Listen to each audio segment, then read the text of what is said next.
Alright, everybody, here we are. Round 3 again in the finals. Let's see how it goes. Not on the draw, or not on the play this time. But that does mean that if we win, we're always going to be on the play for our following games, which is going to be great. Going to be fantastic. Oh, excuse me.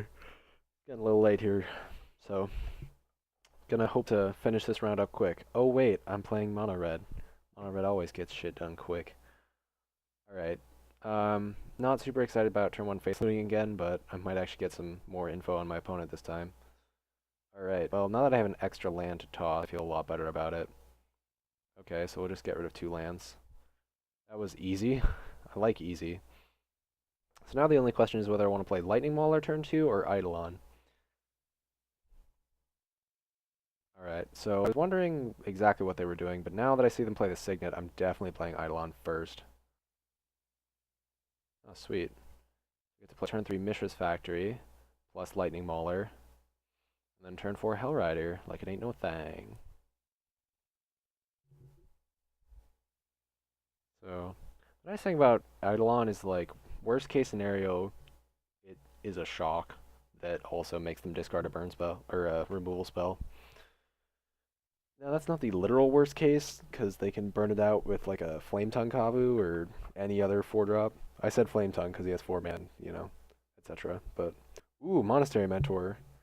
That gets significantly worse when fighting Eidolon.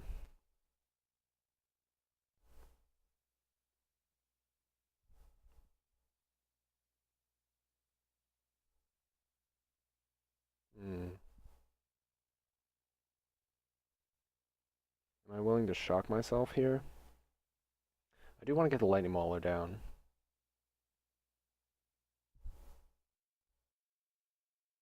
So I'm going to shock myself with the Lightning Mauler. I'm not going to attack. Not yet.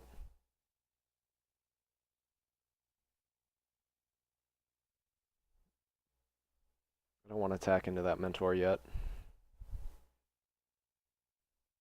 Just pure threat of them having an extra card there, like a Swords or whatever, is not worth it. Plus we're going to be riding in there with Hellrider next turn anyway, so who really cares? Jace maybe? We did pass Jace. So somebody got it.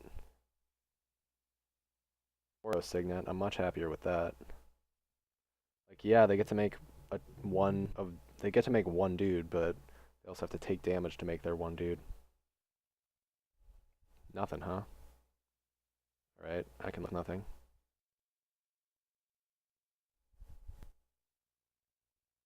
And at this point, I am going to attack, I think. Do I attack with everything, or do I just attack with... I shouldn't have paired them, by the way. Nah, I'm not even going to attack here. I'll just pass the turn. Because, like, I don't really want to attack until I can attack with Eidolon. I mean, let's say he plays some spell, some dorky spell, then both of his guys eat my guys? Well, they don't eat my guys, but... I guess he has to play 2 spells. Actually, you know what? No, this is fine. If we just had lands and we didn't have Faithless Looting, I'd be a little less happy about this, but considering we have Faithless Looting, I'm okay with this. He didn't have a spell, huh? Neat. What's he doing with all his cards in hand then? Like, not playing things? I don't really get it. I don't really understand. The nice thing is next turn we can Faithless Looting and attack the Mishra's Factory. Magma Jet? Alright, well that was bound to happen at some point, but Villain's at 9 life right now, so I can't really be too upset. Where are these scry triggers going? Sorry, trying not to yawn. Bottom, bottom. Nice. I do love bottom, bottom.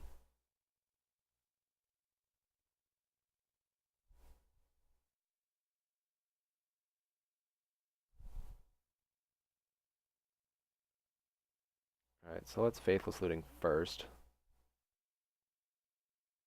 See what we can do. Mountain, mountain. We could play Lavamancer immediately, but that doesn't give us anything, whereas attacking with Mishra's Factory most definitely does. And then we have Grim Lavamancer to get down our last few points of consistent damage, plus Chandra's Phoenix. Should be game pretty soon. Probably next turn is going to lock it up. Like, I don't think next turn is going to be the literal last turn of the game, but I think next turn is going to be the turn where we completely shut him out. Okay, Wall of Omens is a card, but it's not going to save you, because he's taking 2 damage no matter what next turn. No matter what, in air quotes. He does actually have ways of dealing with it, but... You know. Don't you know? Alright, so he's planning on dealing with that Hell Rider. Clearly. Chandra's Phoenix. I'm going to animate the Mishra's Factory. Swing with everything, and then Grim Lavamancer is going to be lethal.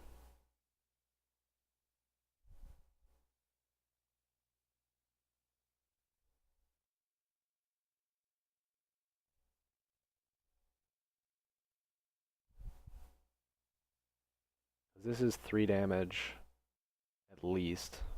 Probably more. And then on top of that fact, we still have Grim Lavamancer.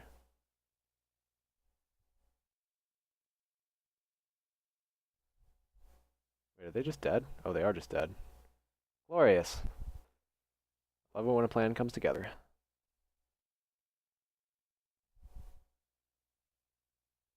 Right, so we don't necessarily know what to board in.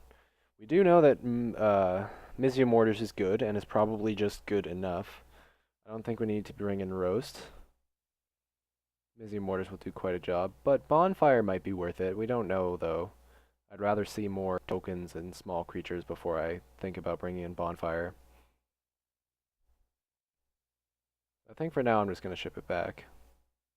I've been very happy with the way the deck's played so far.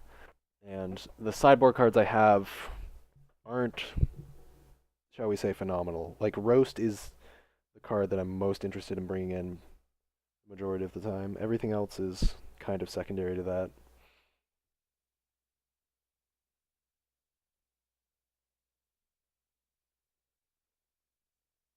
So yeah, in the Swiss queues, I would recommend playing Mono Red. Obviously don't just jump right into it, because if somebody else is playing it, Mono Red is very good if you're the only one playing Mono Red. Because you can just, again, it's one of those, any strategy where you can actually wheel cards reliably is really strong. That's what makes Storm so powerful, is that if you know that you can wheel those Mind's Desires and just your payloads and that sort of thing, then you get to take, the same good cards that everybody else wants early, and then pick up your the cards that actually make your deck work later in the pack. And that's how you get a strong deck. And if you go back through the drafts and watch, that's why we're here both times, is because, especially this one where I left the Eidolon in the pack to wheel it, and it actually worked, which I was pretty scared of, because I know that sometimes if I don't have anything to pick, I will totally cack an Eidolon, because that card is really annoying. I don't want to deal with it. But that didn't happen this time, and we got to wreck face both times. Alright. Game 2? Game 2. Right? Yeah, game 2. I just forgot because it was so fast, Alright, keep. This is sweet, actually. We could go turn 1 Lavamancer, turn 2 Searing Blaze. Like, hell yeah. Who's gonna say no to that? Though, if they don't actually play a creature, we'll probably just play Mishra's Factory and then maybe Faithless Looting and maybe not. I'm not sure yet. Mana Tithe? Oh, okay. That's a good card to know about. Mana Tithe is a good card to be aware of. Signet? Shame. Not what I wanted to see. Alright, so we'll play Mishra's Factory and Faithless Looting. Abbot of Carol keep. We'll get rid of Torch Fiend, Torch Friend, and we'll get rid of a Mountain, because we can probably draw another one if we really want it. Next turn, if they don't play a creature, my plan is to just play Abbot and see what happens. But I'm kind of hoping they play a creature so that we can blaze it. I kind of want to get this blaze out of my hand, because the fact that it requires the landfall trigger is honestly annoying if they don't play creatures. Oh. Moat. Uh, okay. That's that's different. That makes me less inclined to play Abbott and more inclined to just play Chandra's Phoenix. And then I'm going to try and hold lands now. So my plan now is to just attack with Chandra's Phoenix and try to burn him exclusively when he kills the Phoenix and just be somewhat on the grindier side this time. Because if we can just use our burn spells to keep bringing our Chandra's Phoenix back from the dead, that would be great.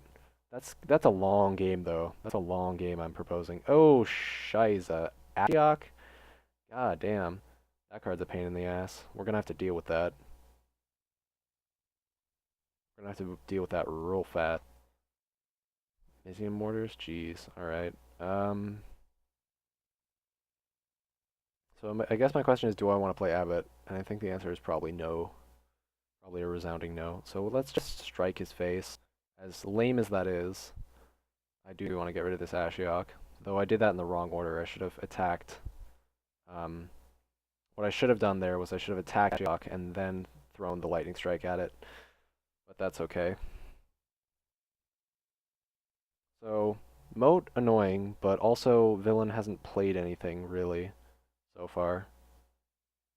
So we're gonna hold that land for as long as possible. I'm hoping they kill our Chandra's Phoenix so that we can Brimstone Volley. If they path it, I'm gonna be upset. And if they path it, I might... Oh, Searing Spear? Love it.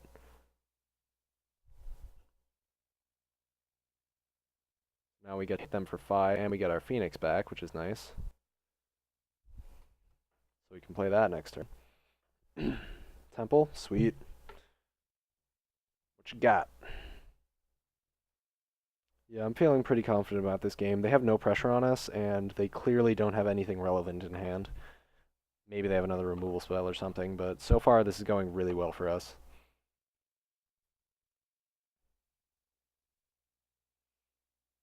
So again, with drafting mono red, like if you can pick up early spells like Lightning Bolt and other sort of like safe red cards, I highly recommend it, and then just keep an eye on the like strong mono red cards.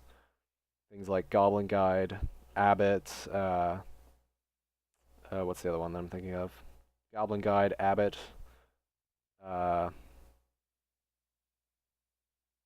Sulfuric Vortex, Eidolon, that sort of thing. If you see them going around, Grim Lavamancer is another really safe one too, because he's a nice grindy guy. Do I care about Venser?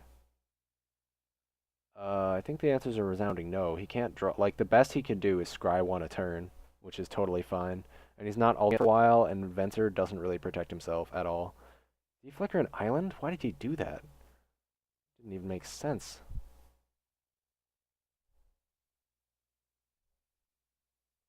It's interesting how Moat changed the way that we have to play the game. But not really in a way that I find significant, if I'm honest. I think if there was a time to play Abbott, it's probably right about now. Mox? Sure, I'll play Mox. Mox are fine by me. And since we can't do anything else, maybe we play Swiftspear just for the sake of it. It doesn't sound right, though. Should we really just do things because? I don't think that's a good reason to do things. I mean, I guess the cool thing for him is that, like, he can get rid of Moat with Venser so that he can attack, but we can't. But let's be honest, we're at 20, he's top decking, he's done nothing but lands. I'm not sure if this is just unlucky for him, or... I mean, that's a lot of lands. 1, 2, 3, 4, 5, 6, 7, 8 lands is a lot of lands, plus a Signet, so... Even for this particular villain, that can't be ideal. Attack his face. I mean... Yeah, alright. Let's Faithless Looting.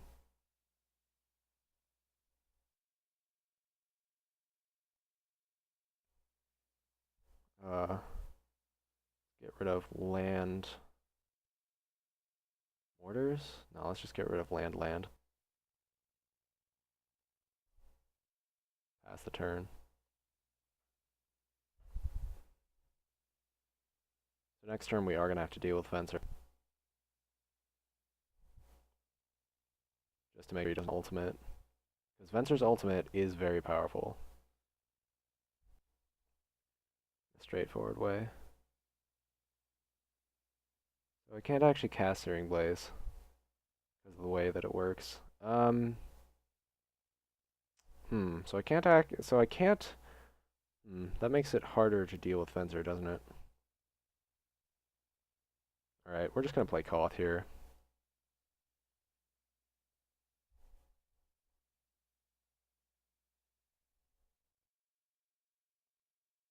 But Villain does kind of have us in a soft lock right now. Because now that their Venser is up that high, we need a burn spell. Well, actually... So I could attack his face and let him ult Venser. He's unlikely to be casting more than one spell a turn, but you know what? I don't like that plan. I don't like that plan at all.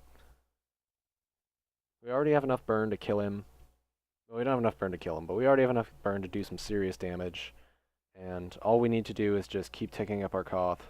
Or tick up our Koth one more time, and then tick it down, and he's dead. Straight up, so... I think we're in a fine position. It might look bad, but it's not that bad. I guess we get to tick up Koth here. Ooh, Jite.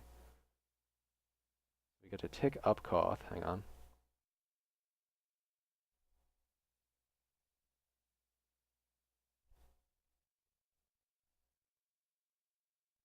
Play Jite. The first time we've gotten to use Jite, and it's probably going to be the last, too. So we equip Jite. Remember, Koth is at 5. So that means we can ult him next turn, and we have 4 mountains. Which is a very fancy way of saying that we have him dead next turn, because we have 2 counters on the Jite, which makes this a 6/6, plus 4 damage, which is 10. And that's not even counting if he plays a creature, or if we just get burn. If we draw burn spells and stuff. Yeah, that seems pretty good, if you ask me. I mean, he's gotten so unlucky. He's drawn a ton of lands, but unless he deals with his Koth right now, he's pretty much dead, for the most part.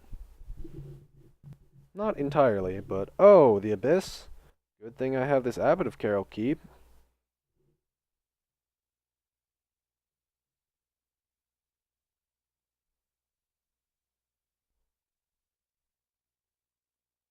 Get rid of your scrubland, that's fine. Just absolutely fine, champ. Absolutely fine.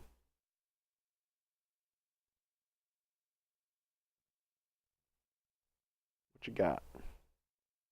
Lightning Heal or something? Boros Charm dealing 4 to Koth? That makes sense.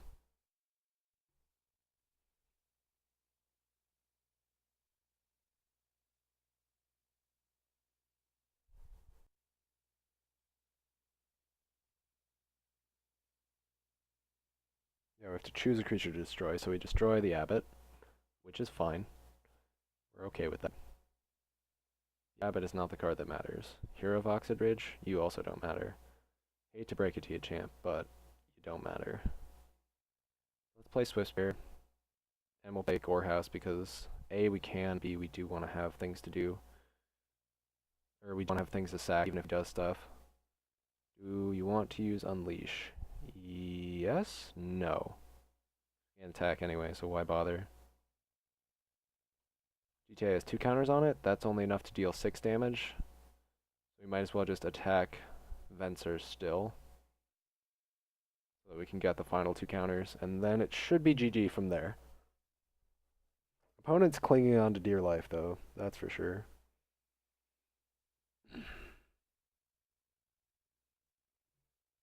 So on our turn, we get rid of our Swiftspear for obvious reasons.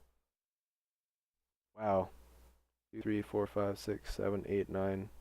A lot of mana. It's a lot of lands and a lot of mana. What? They got rid of their moat? Interesting. Not that it matters or anything, but, you know.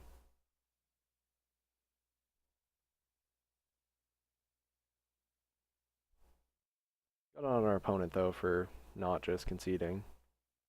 You know, I respect that. Eidolon of the Great Rebel. Noise.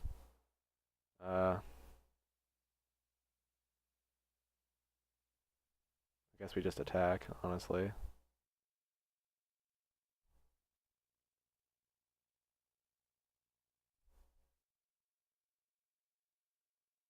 Four, six, eight. So I guess GTA was good because you know it won us a game, which is nice. Oh wow, really? We get to take it up to 10 just for the feel bads.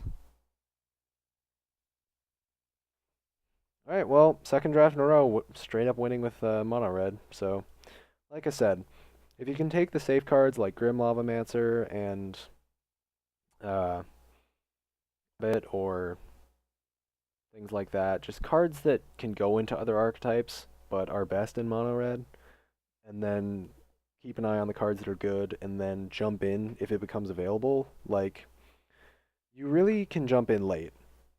Like, you don't have to worry about drafting mono red from the start. Forcing it's a bad idea.